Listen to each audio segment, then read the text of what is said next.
बिस्मिल्लाहिर्रहमानिर्रहीम। अस्सलाम वालेकुम जी, क्या हाल चाल है। तो दिन की शुरुआत हुरैन ने अपने दादा जान को ऑफ़िस जाते देख लिया था और उसके बाद जो बच्चे करते हैं उसने ऊँची ऊँची रोना स्टार्ट कर दिया कि मुझे क्यों नहीं लेकर गए। खैर अभी वो उसने बोलना तो स्टार्ट नहीं किया है, लेकिन उसने फुल एहतजाज करके ये बताया था कि मैंने भी साथ जाना था। खैर काफ़ी बहला फुसला के मैंने उसको कहा हुरैन ब्रेकफास्ट में पराठा बनाया आज, तो फिर वो खुश हो गई थी क्योंकि हुरैन लाइक स्ट्रीट पराठा पहले नहीं खाती थी, लेकिन अल्हम्दुलिल्लाह अब ये है कि पराठे के साथ ना सालन में उसको लगा के थोड़ा सा खिलाती हूँ तो खा लेती है। अब सालन मेरे पास करेले कीमा थे, तो अब वो वेट कर रही थी कि मम्मा मुझे जो सा है ना ख़ुद खिलाएं, because when I said to her anything के हुरैन no don't touch it, it's hot, तो फिर वो उस चीज़ को नहीं हाथ लगाती है। तो फिर मैंने इसको नाश्ता करवा दिया था, ख़ुद भी कर लिया। उसके बाद ये सब्ज़ियाँ ली थी, सब्ज़ मिर्चें आजकल बहुत ज़बरदस्त आई हुई हैं, ये मेरा ख्याल पिकल्ड के काम आती हैं, अचार वाली मिर्चें हैं। और चूल्हा साफ़ करना था, बर्तनों को मैंने साबुन लगा के रख दिया था, कुछ अभी सिंक में भी पड़े थे। तो ये सारी चीज़ें करने के बाद मैंने सोचा था कि लहसन भी आज मैं छील लूँगी। हसन बारीक लहसन लेके आए थे, तो वो पानी में भिगो के रख दें तो आराम से उसके छिलके उतर जाते हैं। फिर मैंने सोचा कि मैं आज बेडशीट चेंज कर लूँ। ये सेकंड टाइम मैंने बेडशीट बिछाई थी क्योंकि ये बड़ी जल्दी गंदी हो जाती है, येलो कलर है तो इस वजह से। अच्छा, और कपड़े धोने वाले पड़े हुए थे तो मैंने सोचा कि आज मैं मशीन भी लगा लेती हूँ, लगे हाथों ये भी काम ख़त्म हो।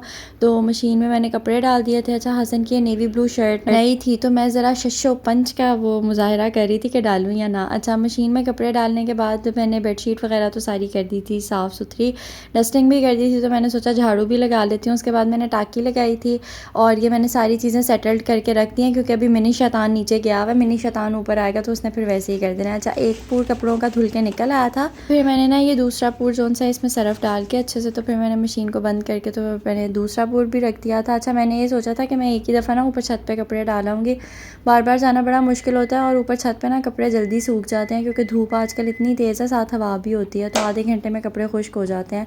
कुछ मशीन भी आधे से ज़्यादा तो मशीन ही काम कर देती है जब स्पिन करती है तो।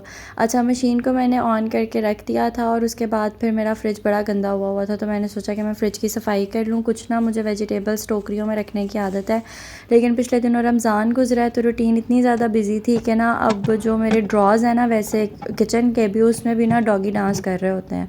अब उर्दू में तो मैं कह नहीं सकती, इंग्लिश में कहा है, आप समझ जाएं।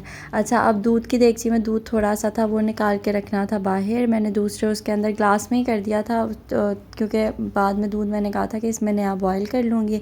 मिनी शैतान ऊपर आ गया था। अब मैंने कहा अल्लाह, किचन के जो सफाई जो थी वो थी, अब फ्रिज की सफाई भी मेरी जो सा है ना वो 1 घंटा चलेगी। और इसने सारी चीज़ों की अच्छी तरह आके ना इंस्पेक्शन की थी। अब ये फ्रिज में घुसने की कोशिश करी है, वैसे मैंने फ्रिज पीछे से बंद कर दी थी, लेकिन बड़ी मुश्किल से मैंने इसको ना इधर उधर लगा के तो फिर मैंने ना अपना फ्रिज साफ़ किया, अंडे सही करके रखे।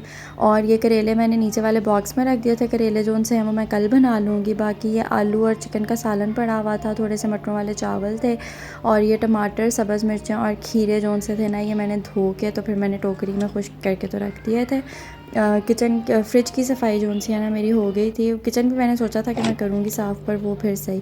ये मैंने आइसक्रीम बनाई थी, आइसक्रीम की रेसिपी वैसे मैंने शॉर्ट्स के ऊपर लगाई हुई है, लेकिन आपके साथ शेयर करूँगी, लिंक डिस्क्रिप्शन में दे दूँगी। बॉयल्ड पालक भी पड़ी है, दूध फ्रीज़ हुआ था, मैंने सोचा कि मैं उसको जौन सा है वो अब बॉयल कर लूँ। हुरैन यहाँ पर सो गई है। अब ये सारे कपड़े जौन से थे मैंने कहा था कि इनको मैं ऊपर ले जाके तो मैं छत पे डाल देती हूँ। फिर ये मैंने सारे कपड़े जौन से हैं ये मैंने अच्छे से छत पे फैला दिए थे, क्योंकि छत पे ना कपड़े बड़ी जल्दी सूख जाते हैं, तो ये फ़ायदा होता है। अच्छा, फिर मैं नीचे आई तो मिनी शैतान सोने से पहले ये सारे अपना टॉय सेक्शन का हाल जो करके गया था वो सारी चीज़ें मैंने गैदर करके रखी। फिर दूध बॉयल होने के लिए रख दिया था। अब आज चने की दाल बनानी है। चने की दाल जो सी है ना वो बड़ी ही इजी, डिलीशियस और यमी सी बनती है, और बनाना इसको इतना आसान है ना, मतलब जल्दी से बन जाती है। जब आपका कुछ बनाने का दिल ना कर रहा हो तो आप ये चने की दाल बना लें, क्योंकि झटपट तैयार हो जाती है। बर्तन कुछ पड़े थे वो धो लिए। अब ये 2 कप जो से थे ना ये चने की दाल थी, ग्लास नहीं कप थे। इनको मैंने ना 2 घंटे पहले पानी में भिगो के तो रख दिया था। उससे होता है कि चने की दाल ना फूल जाती है और गल भी जल्दी जाती है। और एक मैंने ना इसके अंदर चिकन क्यूब डाल दी थी। चिकन क्यूब कनौर की आपको ईजीली मिल जाएगी, अगर वो नहीं है तो आप कनौर यखनी के साशे भी 2 डाल लें। अब स्पाइसेस भी इसमें बड़े सीधे सीधे से हैं। 1 टीस्पून आपने नमक डालना है, 1 टीस्पून दरा मिर्च डालनी है, 1 टीस्पून लाल मिर्च का पाउडर डालना है, हाफ़ टी स्पून इसमें हल्दी जाएगी, और 1 टेबल स्पून आपने इसके अंदर पिसा हुआ अदरक डालना है। लहसन हम लोग तुड़के में लगाएंगे, अभी सिर्फ आपने अदरक डाल के तो फिर आपने इसको जो सा है ना पूरा नहीं ढकना, क्योंकि उबाला आ जाएगा तो दाल बाहर गिरने का खतरा है। आपने इस तरह आधा ढक्कन इसके ऊपर लगा के देगची पे, तो आपने इसको दरमियानी आंच पे पकने के लिए छोड़ देना है। 2 घंटे की भिगोई हुई चने की दाल के अंदर आपने 4 गिलास पानी का डाल के तो फिर आपने इसको पकाना है। तो ये देखें दाल अब हमारी गल गई है।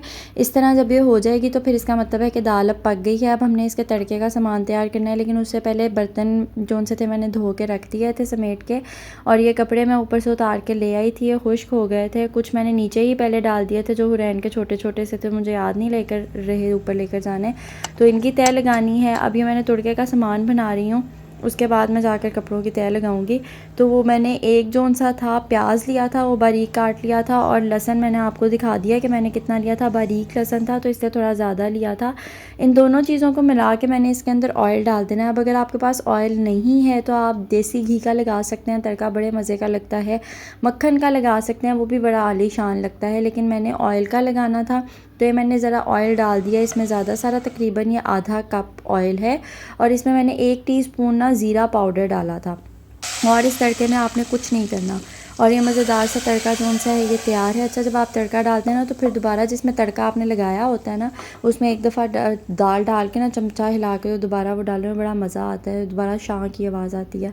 अच्छा, और फिर ये सब्ज़ मोटी मिर्चें थी तो मैंने आपको दिखाई थी ना, मैंने आज ली थी वो वाली। ये बिल्कुल भी तुर्श नहीं होती हैं खाने, बड़ा इनका मज़े का ना शिमला मिर्च जैसा फ्लेवर होता है। ऊपर धनिया मैंने इसके छिड़क दिया था, और ऊपर मैंने इसके छिड़क दिया गरम मसाला पाउडर। दाल मेरी बन गई है। अब ये मेरा सलाद था। सलाद हसन बहुत शौक़ से खाते हैं, 3-4 दिन हो गया मैं उनको रोज़ रात को डिनर में ना सलाद देती हूँ तो वो खा लेते हैं। तो आजकल खीरे भी बड़े अच्छे आए हुए हैं। तो ये इसके अंदर मैंने कुछ भी नहीं डाला, ये सारा सलाद था। इसके अंदर मैंने 4 टेबलस्पून भर के सिरके के डाले, और 1 टीस्पून मैंने इसके अंदर ना नमक का डाला। अब ये ज़्यादा सारा सलाद है इसलिए 1 टीस्पून नमक डाला है, अगर थोड़ा होगा तो उस हिसाब से आप नमक डालिएगा। अब सारे मैंने मिक्स कर लिया। टमाटर था, खीरा था और प्याज था। अच्छी तरह इसको मैंने क्लिंग रैप से बंद कर दिया, वो इस वजह से क्योंकि फ्रिज में रखना है तो फिर सारों में खुशबू ना जाए। मम्मा ने विंग्स जो से थे वो एयर फ्रायर में किए थे थोड़े से, तो ये एयर फ्रायर वाले विंग्स थे थोड़े से, साथ दाल चावल थी, साथ ये सलाद थी। तो ये हसन का खाना जो सा है ना रेडी है। अब सबसे अमेजिंग पार्ट आता है। हसन को मैंने खाना दिया तो उन्होंने मुझे ड्रॉ में ना चॉकलेट पड़ी है, मुझे ज़रा वो दो। मैंने जैसे ही ड्रॉ ओपन किया, उफ़, उसके अंदर मोबाइल पड़ा हुआ था, मतलब मेरा नया मोबाइल सोनी का। मुझे यकीन ही नहीं आया। पहले तो मुझे लगा पिछले दिनों ईद पे हुरैन ने उनका मोबाइल तोड़ा, तो मुझे लगा कि वो अपने लिए लेके आए होंगे, लेकिन फिर भी मुझे बड़ी खुशी हुई नया मोबाइल पड़ा देख के ना। मेरा दुपट्टा ऐसे था और उसके ऊपर मोबाइल पड़ा हुआ था। तो फिर मैंने उनको दिया तो उन्होंने फिर मुझे कहा कि ये तुम्हारी बर्थडे का गिफ्ट है। और तुम्हें ये होता है कि मेरी वीडियो की जो क्वालिटी है ना वो थोड़ी माठी है, वीडियो वैसी नहीं बन रही, तो उन्होंने कहा कि ये तुम्हारी प्रॉब्लम का सलूशन है। तो thank you so much Hasan. बेशक ये मेरी प्रॉब्लम का वाकई सलूशन है, क्योंकि इसकी वीडियो क्वालिटी इतनी आउट क्लास है। मैंने रैंडम ऐसे ही वीडियो बना के देखी थी, तो अब आगे जितने भी कमिंग वीडियोज़ या व्लॉग्स आएंगे वो इसी उनसे रिकॉर्डेड होंगे। तो अगर आपको मेरी वीडियोज़ और व्लॉग्स अच्छे लगते हो तो मेरे चैनल को आपने लाइक सब्सक्राइब शेयर करना नहीं भूलना। मिनी शैतान आ गया है मेरे वॉइस ओवर करते हुए, and thank you so much once again Hasan for such a big gift. तो इंशाल्लाह ताला नई वीडियो में आप लोगों के साथ मुलाकात होगी एक नए कैमरे के साथ। अपना बहुत ख्याल रखें, मुझे दुआ में याद रखें। अल्लाह हाफ़िज़।